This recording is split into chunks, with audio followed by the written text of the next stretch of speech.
Binabanatan naman nila si Daniel Padilla dahil sa statement sa kanyang social media account na ang totoo ay hindi kawalan sa kanya kung nag-split man sila ni Catherine Bernardo, na hindi naman nila alam kung fake news yon.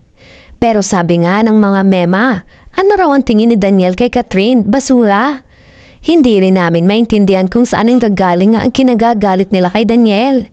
Sinang ilan, ano naman ang masama kung pagkatapos ng ilang buwan ay makamove on na si Daniel? Nagsikap naman siyang magkasundo raw sila ulit, pero ayaw na raw talaga ni Catherine.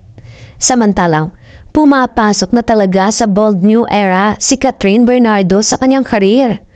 Nagsimula siyang mag-eksperimento sa daring at out-of-the-box roles nang gawin niya ang a very good girl sa katunayan. Ito ang masasabing pinaka-daring movie ng aktres sa kanyang transition from patwitams to adult roles. Consistent naman sa kanyang pagbabago ang image, ang pag-alagwa niya bilang isang independent woman.